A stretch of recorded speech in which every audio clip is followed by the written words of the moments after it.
This is Motivation. I'm Lori Joy Kingwell. And I'm Chrissy Van. We're two dreamers on two wheels inspired by our community. And celebrating the voices we're just lucky enough to discover along the ride.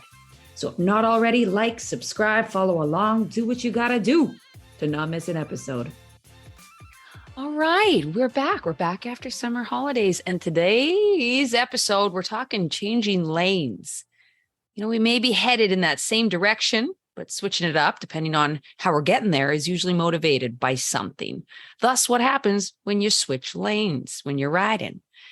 And maybe it's just the pace and the speed of one of the lanes you're in that's no longer needed. Or maybe there's an obstacle to avoid. Or maybe you're just tired of traveling in that slow lane. So before you change that lane, you got to think of some things. Is it the right time? Am I moving at the right speed? Is it safe? What will that ride look like once I switch lanes? Will I regret it? Will I suddenly be in the slow lane, even if I'm thinking I'm going to the fast lane? Whatever the reason is, there's typically a catalyst or a motivator that has the rider desiring a change. On past episodes, we've talked a lot about change. But what happens when you actually follow through with the process and you put it into practice? And what about when you switch lanes in life and shit gets real quick? Today, we're going to open up about our journeys and share our lived experiences of changing lanes and switching directions altogether. We'll discuss the process, visualization, the fears, the plethora of emotions that come with a big lane change. And we're going to talk about the importance of being open to all the possibilities that also come along with it. This is your motivation. We're back. And it's funny because there could 100% be somebody that's like, I just listened to you yesterday because you joined the podcast later in the game. But yes, we have just come back from summer vacation. And to be truthful, I feel like I'm a whole new fucking human joining you. Whole new you. Oh my God. You see, here's the thing about summers. They can be full of nostalgia, as we talked about before this, and we get to create new memories and try new things, quit your job, which is exactly what I did this summer. And that whole situation was a big reason why we wanted to start talking about changing lanes, changing direction in life. I know that we've talked about change many times on the podcast, as we mentioned in the intro there. But it's a whole different ball game when you can speak to it from a place having just gone through all the ups and downs that lead up to these life transitions. And Lori and I are both not strangers to taking leaps in life. Lori, you've spoken to it many times. You've lived in the Caymans, you moved to Alberta, you moved to Vancouver. I've done many moves in my life as well, but I made the big decision to make an exit this summer from my career in television. I was working for Bell Media for the last 5 years, and I won't go too deep, but you probably heard about them. And more than likely, there's a couple of things that you may have not agreed with. And I'll just say, I'm right there with you. I hear you. I see you. I feel you. And I really think that it is so important in life when there is something that is not in alignment with who you are as a person. You need to recognize that, and you need to start to carve your path to step out of that. You need to change the lane, check the blind spots, see what obstacles are there. But the entire process of that is wholeheartedly fucking terrifying. And that's really been my reality over the last at least year, really quite honestly 2 years if you add the COVID edition of that. I have spoken on the podcast before, having gone through really intense periods of burnout, a really cynical phase, which was all of life doing what, Lori? What was it making me? I was like, you're still pretty positive, so I don't know. I was uncomfortable. Gotcha. Uncomfortable. Yeah, I thought you were going to be like, it was making me crotchety. I thought I was just like, well, no, I feel like your crotchety is still like the most elevated version of the average human. But I get what you're saying. But yeah, it was making you very uncomfortable and feeling like a big itch of like, this shit doesn't feel so great anymore. Something's up. Something's up.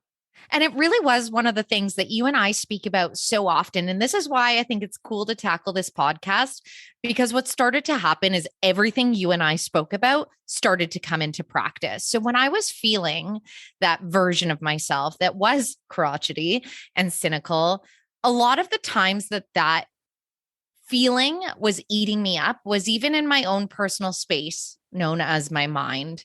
And I knew that it wasn't right. And I know that we have done an episode before about discomfort and your comfort zone. And I could recognize, and this is where a whole huge thing of awareness is important when it's not serving you. Life was creating my own misery because it's like the universe knew that a change was afoot and I needed to create the space and the openness to start to invite what that change would look like. But I was resisting.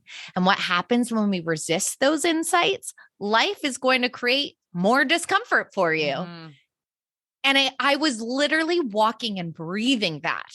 All my friend groups saw it and I could see it, but it's one of those things where you start to have those round robin conversations. So I would have it with you, Lori. I would have it with others in our circle, and bless your hearts, but you heard the same fucking things over and over again. And it's like, you know that it's bad for you, but you just keep going. And you're also really lost, really, really lost in those moments.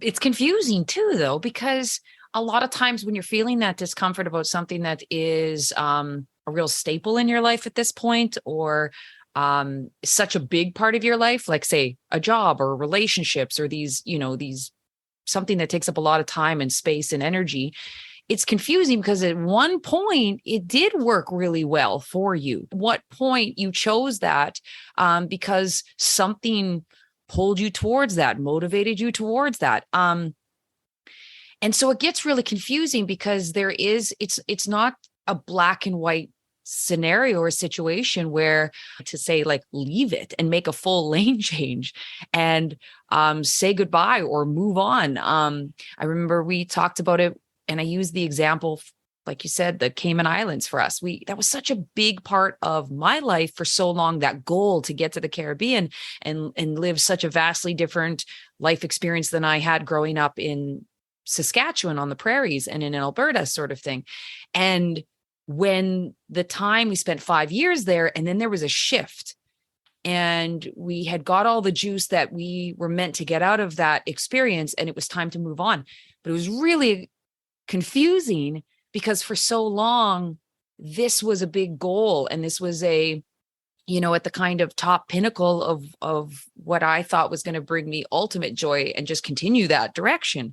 And so when you knew that the itch was there or that something was off or an alignment was off and you had to make a decision about it, and it's kind of like felt like breaking up with that person that it's time, that relationship has had its course. It's time to say goodbye. You're not benefiting from it. If anything, it's actually becoming an unhealthy experience in your life. And so it's like the partner it's time to break up with, but you don't want to fully say goodbye, but you know that you got to. But when you do make that transition and you do fully recognize that you have to take that leap, or that, there's going to be a lot of discomfort within it. But that ultimately you have to know what's on the other side of that to continue to grow and expand as a person. Or you're going to have moments where you that old life of yours or that older experience or past experience, you're going to still have, some wonderful thoughts about it, but you don't really miss it. Because there's so much that comes out of stepping into the new experience, which I think I'd love for you to speak more to right now, is like just that, where you're like, I'm a whole new person, and what you mean by that. Because as much as you've been, and not to put words into your mouth, but like as much as you've shared that, like, "Ooh, I'm scared, this is terrifying," like the day you quit your job and all these different things over the past month and a half, there's also been the contrast to that where you felt more alive than you have in a very long time, which you've also shared. So like, can you speak to that, of like the moments of the deep fear, but then the moments of like deep, elation around new aligning with what you're doing on the outside to what you've been feeling on the inside? Definitely, because I'm in a really interesting space. So I'm going to reverse a little bit to share how I've gotten to this present moment. Basically, after the cynical phase, I entered this year promising myself, recognizing that I needed to change, but I basically had to become okay with feeling a bit adrift in that feeling, embracing that feeling. And I was like, all right, basically, I don't know what I'm supposed to do next, but I know it's not this. So I'm just going to enter this year with a really open heart, open mind, and start to pay attention to the signs. We've spoken how the universe kind of works in these little ways where it gives you nudges and the tap and then eventually slams you over the head. So I felt as though I was getting little nudges. I actually wrote a journal entry at the beginning of this year. And admittedly, I do indulge in weed. I don't advocate for advice, but I know I was stoned and I was just free writing in my journal. And I was like, I need to expand into the digital space. The world is expanding, blah, blah, blah. And I was like, that's where you can share your message of what you believe in. And obviously this podcast is an excellent way to do so. But what's happening is that I felt like I couldn't fully be here. And I also really had to be polished in my profession. The thing about working in television, obviously traditional media is quite conservative. And so you feel like you put on this armor of polish and lady face, as Lori and I call it. And I knew I wanted to chip away at that. I'm like, it's 2022. I don't want to live in the box. What does that look like? And as time went on, I started to get these little hints and nudges along the way. So much so that when I was on vacation in June, at the very last day of my vacation, before I was going back to my job, and I felt those Sunday scaries creeping up, which never in my career I had felt. So that's why I knew it was so obvious that a change needed to be made. There was a woman on the beach that, I shit you not, it was her birthday. She was celebrating. We bonded over music, had a glass of champagne, toasted together, and she stood up in the golden hour sunlight and seemingly out of nowhere gave a full speech over why you need to follow your heart if you know something isn't serving you, and know your worth, and spoke to the career market and what was out there. And it was just like, I literally was laughing as she walked away. And I said to her, I was like, you have no idea how much I was meant to hear what you just had to say. And she was just a drunk, very intelligent woman on her birthday, but the message was just unbelievable. Like that was the universe smacking me to be like, you need to keep paying attention to where you need to go from here, and it's going to be fine. And so you fast forward to about July, I ended up having somebody that I was very familiar with in my working sphere approach me with an opportunity that was so unbelievably in my wheelhouse and resonates. And it's in the digital space. So I will be basically going from TV to TikTok and YouTube, which for my traditional TV folks, they more than likely think is hilarious and discounted, but I don't give a fuck. I know it's the right thing to do. Mm-hmm. And then that led me to the big day of walking in with my resignation letter, and the lightness that I felt making such a decision. I honestly, like, you have to understand, I have had these goals and held these goals since I was a kid. My most likely to in my high school yearbook was, it says to be a reporter on CNN. So it was like my version of what that evolved to look like. I was there. And the thought of leaving is just something I never, ever thought I would come to. But the minute I made that decision, there was no resistance. You can feel in your gut and your intuition when something is right for you. And what I had to do in that moment was simply trust, and trust myself, and trust that we're all connected and that it was going to be okay. And luckily, I have a tremendous group of humans around me that have all been so encouraging. But the weight and the elation that I felt lift off of me, I had no idea how heavy it was. I had no idea the bag of shit that I had been carrying around. And shortly thereafter, I posted a video just mentioning that I was leaving and what have you. It is a public facing position, but I didn't do it for that reason. I was like, other people are feeling this. I just know it. And the amount of feedback I got from people that either have done the same thing or are in that situation of carrying the heavy weight, I can tell you now, you probably have no idea how much it weighs until you lift it off of your shoulder. That being said, with you speaking to the after feeling once you made the decision, Lori, to leave the Caymans, I had my first week at my new role. All went well. But by the Friday of that end of the week, I probably had about a 40-minute episode of hysteric, retching sobs, like absolute fucking hysterics, where it's like the breakup where you're like, did I leave them too soon? Would it have been fine? Like a million thoughts in my head. Am I good enough? Like, is it going to work out with this new person? All the things. There was nothing in my physical space leading up to that to create those thoughts in my brain. But I can tell you, it hit me like a truck. It hit me like a truck. And in that moment, I literally sat distance from my husband and I was like, he knows I don't like being touched when I'm upset. So we like had awkward distance. The same way. Please don't. He was like, I really want to hug you, but I know you'd hate it. I was like, that's correct. But I literally said to him in that moment, I was like, I haven't had much high.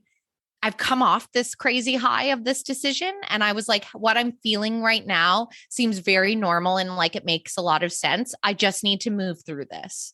I know logically all the looking backs aren't the correct thing, but I just need to let this move through me because it's a grieving process at the end of the day. Yes, you're grieving a path that you're deciding to end. Yes. My mom actually, I was on the phone with her and she gave me the best word. She literally was in such a rush. I spoke to her for 2 minutes and she was like, you're untethered right now. You're untethered. Untethered Soul, like, Michael Singer, read that book. Yeah, there we go. And she was like, you'll be anchored again, but right now you just need to embrace that you're untethered, not adrift. I'm just untethered. We rely so heavily on concrete. Where are we supposed to be? Where am I supposed to be going?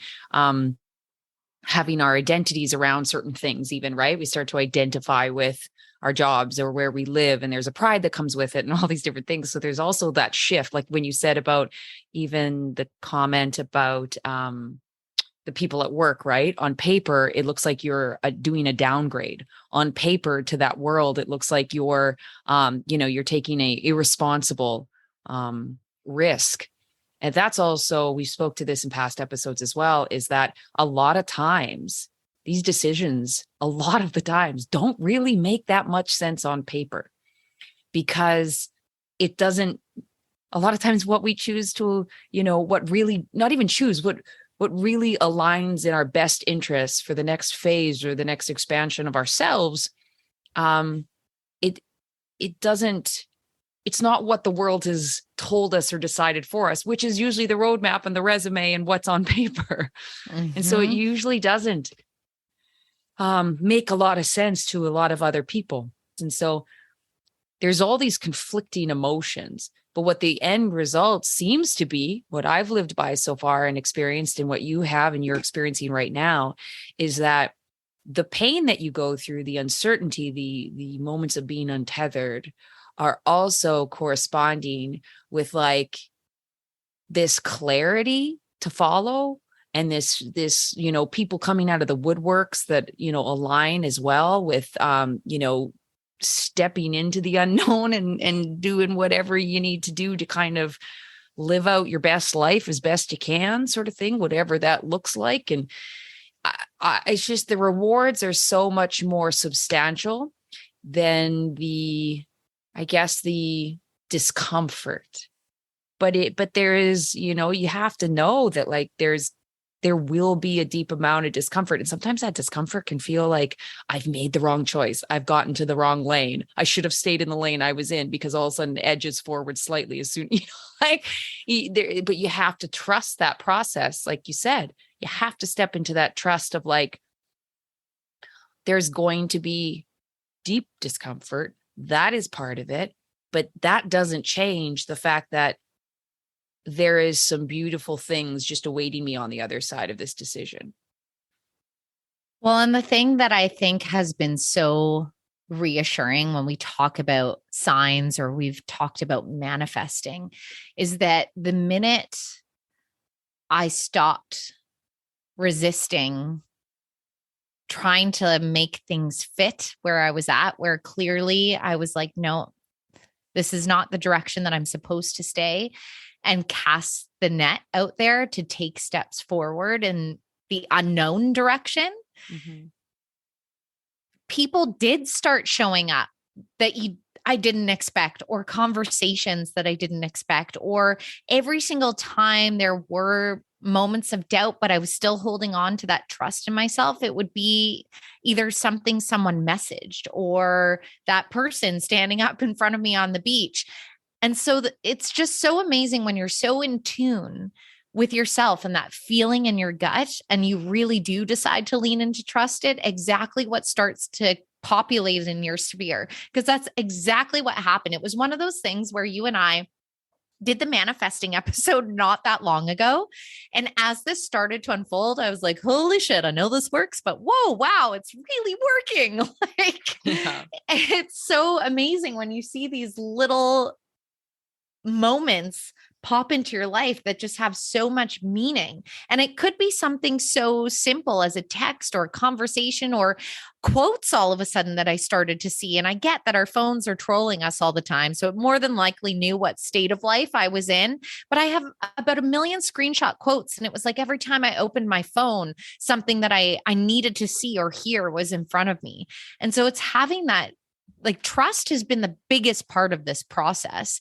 And I think for so many people that have reached out and are in that state of mind of knowing that they want to invest in themselves and change the lane, that would be my number one bit of advice, is try not to control the lane change too much. If you're operating a bike, yes, check your blind spots, do your things, move your lane positions, all of that. If you're doing it in life, I think letting go of the control was probably the biggest lesson that I've had to learn through this. As a huge goal setter and goal planner, I had to let go of the notion of, you spoke to this earlier, identity of who I am and what that means, and instead reposition my mind to be like, what are the possibilities? Show me. I'm listening. And the minute I changed that framework, it started to become very obvious exactly where I was needing to head. And then all the things that you tried to control and make work for yourself that didn't, those obstacles start to make sense. Like, even when I speak to recognizing that I was in that space looking for it, the amount of inward work that I started to put into motion the minute my frameworks started to change was exponential. Like, I started, when we talk about tiny habits, started with ditching my phone before bed. Instead, I'm like, I'm going to read. And even if I only feel like reading a page tonight, it's a page more than if I was scrolling mindless on my phone. I started to write more. For example, I'm going to share a little excerpt from my journal. This was March 3rd, 2022. I feel like I'm in a state of evolution where I am stepping into the unknown. There is risk, there is uncertainty, but there is spark. Life is for exploring. Some adventures are real slogs, some are where the lessons are learned, and some you land in destinations you didn't even know was possible to be so magnificent. But you don't get any of that if you don't explore. You will live a life staring at the same scenery, a land of muted colors. I reflect on my experiences and I'm flooded with highlight reels. Time may fly, but if you invest in quality time, it is time well spent. And the biggest takeaway that I take from that March excerpt is the line, but there is spark. And that was the thing. As soon as I started to go inward, that spark was my why, being reignited and realigning with that why, 100%. I knew in my mind what I wanted to stand for and what I most certainly didn't. And so to me, it was taking that bet on myself that I'm going to find a way that I can shift all the things, because especially in my career path in particular, it's my voice. And I'm like, what do I want my voice to stand behind? Mm-hmm. Can I live with what it does? And that was the part. That's what was not serving me at all. And to be honest, not serving others. And it's not about me thinking that I have this capacity to change the world. That's not what I'm interpreting in my own brain. It's me realizing that what you stand for and what you believe in and what you value in this world is something that you should never allow somebody to define for you. But it's also really scary to step into something, especially when you have the security to be like, nope, I'm not going to let you dictate that for me. I'm going to move into this next phase, even when you don't know what it is. But I know that this next phase isn't going to necessarily be something that changes the entire world. But I do know that anyone where it does resonate and I'm speaking with, hopefully it sparks that same thing in them where they're able to kind of reconnect with their why in this life. Because if everyone found that, I'm like, what a better place this would be. That exactly took the words out of my mouth. I was just going to say, if you're spending, we spend such a huge part of our lives at our jobs, at our careers. And if you're doing something that's plugging in to a really beautiful version of yourself, and it's pulling out a really wonderful version of yourself, well, that's ripples effects into every area of your life. And if we are able to do that in some capacity, each one of us, well, that does change the world. It's an impossibility to, not necessarily the way that it kind of gets pushed into like peace on earth forever, but like it really does. It changes the consciousness and that changes the way that we all live, that affects everything.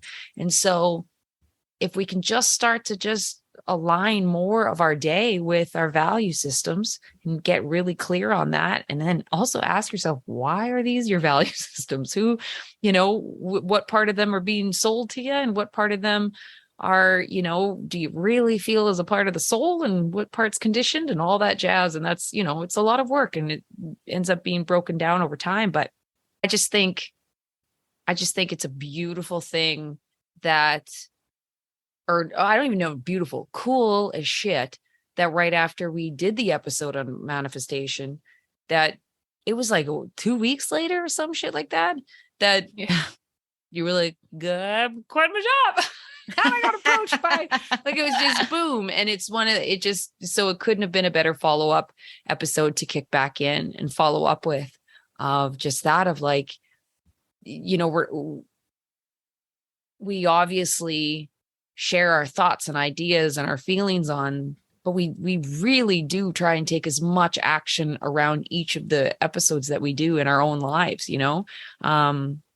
It's not lip service. We're really putting these things into practice as much as we can, and we're succeeding and we're failing, and it's messy and it's beautiful and it's all of the above. But it's one of those things where we're always learning. I hope to always be learning. And that's exactly it. As much as what we share is what we know, it's that practice that can be really easy to have it ebb and flow out of your life. And so we're kind of on the same journey where we go in and out of how intensely we're doing our practice, basically.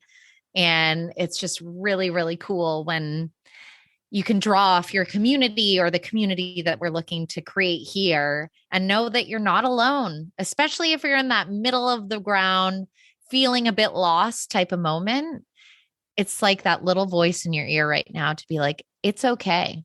It's okay to feel lost. You flip your mind and you're like, oh, I'm not necessarily lost. I'm just open to the world of possibilities.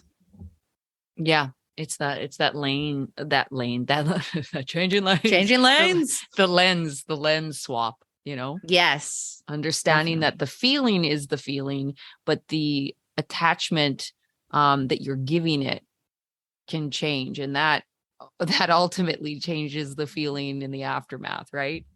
It's like when you're nervous and excited. It's the same feeling. It's just a deciding of like, well, what label are you giving it? What, how are you going to feel about that feeling? Totally. Think about that feeling. Honestly, even when I talk about the weight lifted off my shoulders, I walked into the same workplace for 3 weeks after I quit. I swear to God, it felt like I was on a different fucking planet. Like my whole lens of perception of everything was so shifted. I'm like, I'm in a new universe. It was the weirdest, most awesome worldly experiences where I was like, same place, but everything feels different. Yeah. It's kind of cool when that happens. 100%. Well, Chrissy, ready for your motivation maintenance? Maintenance. So, first of all, I'm going to just say twofold here. I went to therapy and I started it. Okay. I know. It's interesting to me because typical me, I'm like, this isn't moving nearly fast enough. But I will say through this process, I did start seeing a therapist and I can't recommend it enough. If you are in a state of transition or exactly that, maybe you're confused whether you are seeking change for the sake of change or if it's really something where you are identifying with a why and need a change. My motivation maintenance is literally doing what I did and sucking it up and making the appointment and going. There's a lot that have sliding scale opportunities. If finance is an issue, I mean, let's face it, inflation's a real dick. So it's probably an issue for a lot of us at this point. But quite literally seeking that out, having a sounding board, because I appreciate my community and my friends so, so much, but having a really neutral sounding board. And as I've learned in therapy, a lot of the sounding board is just yourself talking and coming to these revelations and then being like, and how are you feeling inside? And you're like, oh, there it is.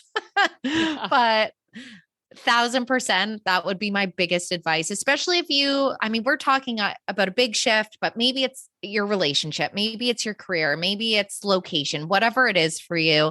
I don't think anyone should navigate these big decisions feeling like they're alone. There are so many emotions to process through that. And so having somebody that's kind of on your side to really navigate and help you, A, be equipped with tools to move through it, and B, just really identify exactly what you're feeling. Because I find these transitions or that state of feeling adrift is very confusing. So it's going to help you. It's like having a GPS. Take one for the ride. Absolutely. Get rid of those paper maps. Right? Just Map kidding. Quest. We were using one just the other day. I mean, we all remember the Rogers outage of this summer, so it could happen to you. Paper maps, not the worst idea. So I think mine is more on the level of, or the phase of once you've made that leap or that change lanes and that really uncomfortable feeling comes along. Because when I say it's really uncomfortable, it is so uncomfortable.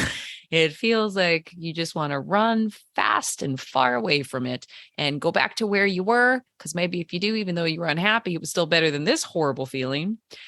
I have it almost as like a box to check. So because I've done this so many different times of taking these like big leaps of faith and moving or job changes or whatever that looks like.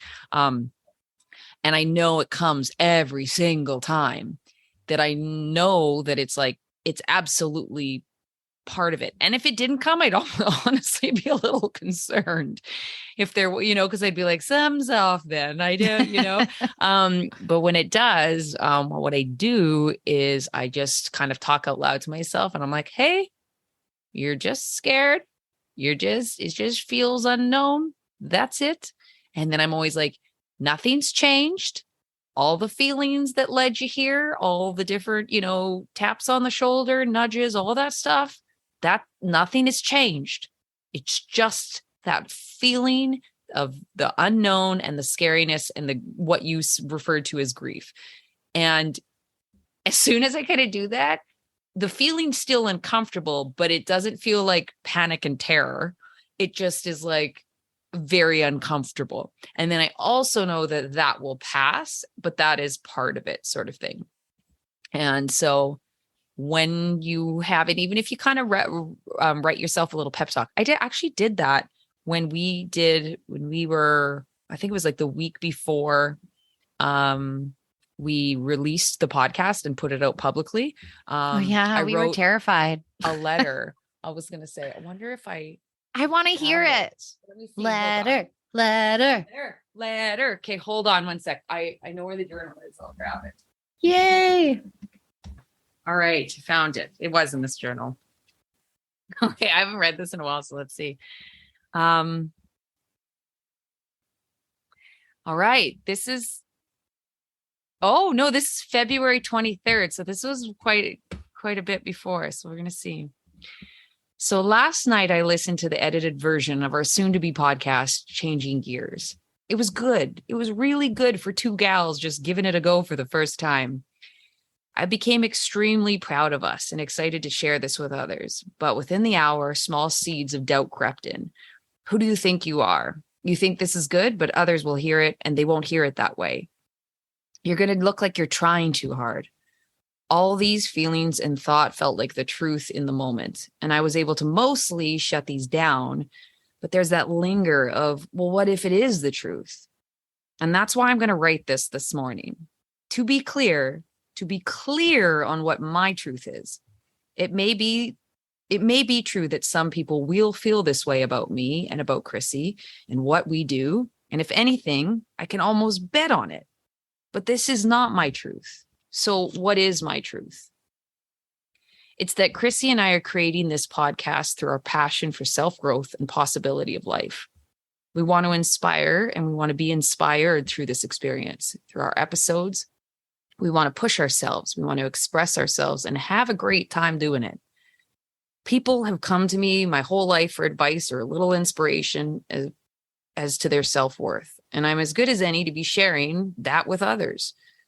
I have a co-host that is extremely intelligent, personable, articulate, charismatic, and insightful. And together we make an amazing team in every way. This is my truth. So get out there and keep living this life to your fullest. I'm going to print it and laminate it and put it on my wall because I need that advice now. Oh, if people, I'm sure, can relate to those seeds of doubt, like, holy shit, those are such dream killers most of the time. That is awesome. Every single one of us out there is affected by those thoughts. You know, like I remember going to a conference a few years back for entrepreneurs, and we split off into these small little groups, and they were like, oh, why don't we each share, like, you know, a fear of ours we have, and every single one was like, I'm not good enough. I don't belong here. And there was someone that was there that had 5 businesses, like super successful businesses. They were one of the speakers and blah, blah, blah. And so they were in these groups as well, and they were participating. And I remember he's like, you need to understand that it doesn't matter how many businesses you have, and it doesn't matter how successful you get. You will still have to overthink it. It's not about getting to the place where you don't think those anymore. It's getting to the place where you can manage those thoughts and still do it anyways. Fuck yeah. And you're like, yeah. And so knowing just that of that, it's not about, you know, why do I think this? Or, you know, what's wrong with me that I think this? It's going like, if you're a human and you've, you know, lived in the world that we lived in and has been conditioned in the way that we're brought up and conditioned, you will think these things. You will second guess yourself. But it's about like knowing that it's part of it and then doing it anyways and managing it. And that is really hard. I struggle every day with it. Some days I'm better than others. I've come a long way than I used to way back when, but like, my gosh, that's so I write myself letters so that when I'm really in it, it feels like my truth, you know, like that lane change and the panic that comes with it, or the grief or everything. And I'm going like, what have I done? What have I done? What have I done? What am I doing? What have I done? And then I refer back to those written things where when I am in a very centered, clear state, an aligned state, I write myself letters, because sometimes it's hard when you look to somebody else and they're not you, and they tell you exactly what you need to hear or want to hear, or what seems to be the truth, but you're like, all I know is this feeling feels like the truth. It feels so real. And so if it's your own words in your own clear moment, so maybe that's my advice. Yeah, I love it. I'm doing it tonight. Write things when you're in the clear state. And then that you refer back to when you're hitting the holy fuck button. What the fuck have I done? Or what the fuck am I doing? Or I'm not good enough, or all these different things. You read back your own words, because then you know that this moment will pass and that this isn't the thing to make decisions on. this is something to feel and move through, and then to take some sort of little moment, like small action to move yourself towards that goal. Or think of something that is evidence of where you have shown up and been a success, not to the necessarily outside world, but something for yourself where you were super proud of something, you overcame something. You look for the evidence of like, no, I'm exactly who I thought I was before this feeling came on or this doubt came on. I am also taking away the holy fuck button. I feel like we need to create and buy and manufacture a holy fuck button. Right. Because I've definitely had one. Right. Friday, I pressed it real hard. All of that is so amazingly valid. I'm definitely writing myself a letter tonight. Legitimately. I'm a journaler, but I love that idea of just it's like those time capsules, Yeah. And then you realize you survived all the things that have scared the shit out of you when you look back later. Yeah. And so it's just that of like, you just have to keep doing the really uncomfortable things. And I'm still, God, trying to manage that fear factor. Creeps in daily. Right? I know. You're like, motherfucker. Here you are again. Honestly, I was just riding. I did a big bicycle ride around Stanley Park this morning. The amount of thoughts that popped into my head of like, why wasn't this or why couldn't I be? And I was like, quiet down. There is a sunrise I am trying to enjoy on the seawall. Enough. But it just, Right. And I remember even laughing myself of just it is truly incessant, and you have to catch it, and you have to speak back to it. And I need to name her. I feel like the fear just sings tell me lies, tell me sweet little lies. And it's just full of shit all the time. And you're like, quiet down back there. I'm trying to be present. Yeah. Actually, Present. one of the best little advice I got on it. I can't remember where I got it from, maybe a book or something, but it was about befriending it and what would you do with that super negative friend that you love? But it's just oh dear, hey, that's okay. You know what? You got told a lot of lies. You know what? I'm good. I don't need that advice. I am solid. If I would do that, it wasn't so back and forth and back. There wasn't so much resistance and animosity against the version of myself, right? You're like, please be there if I'm in an actual life or death situation. Then it's your time to shine. But otherwise, just quiet down back there. You spot a predator, let me know. But until then, keep your eyes peeled and your mouth shut. Fucking right. Well, we That's also my do a quote of the day. Oh, there you go. Perfect. Keep your eyes peeled and keep your motherfucking eyes shut. Yeah. Well, my quote of the day is a poem. Oh. It is a poem. Love It's called Lost. Poem. Poem. I just wanted to feel poetic in my presentation. The poem is called Lost by David Wagoner. Stand still. The trees ahead and bushes beside you are not lost. Wherever you are is called here, and you must treat it as a powerful stranger. Must ask permission to know it and be known. The forest breathes. Listen. It answers. I have made this place around you. If you leave it, you may come back again saying here. No two trees are the same to raven. No two branches are the same to wren. If what a tree or a bush does is lost on you, you are surely lost. Stand still. The forest knows where you are. You must let it find you. And the whole basis of this poem is just all about being disconnected and disoriented to finding your connection and placement. And the reason why it just resonated is because I felt lost for a lot of this journey. I felt adrift, and just know that the best thing that you can do is stand still and recognize it. And once you stop resisting and embrace that feeling, you're going to be opening your heart to the possibilities. And that, my friends, is your motivation. You've just listened to the Motovation Podcast with your host, Chrissy Van, and me, Laura Joy Kingwell. Thanks for joining us along the ride. We've got new episodes dropping every Monday, and we're all about community. So follow us on Instagram at Motovation Podcast and visit our website at themotovation.com. And in the meantime, tanks full and full throttle.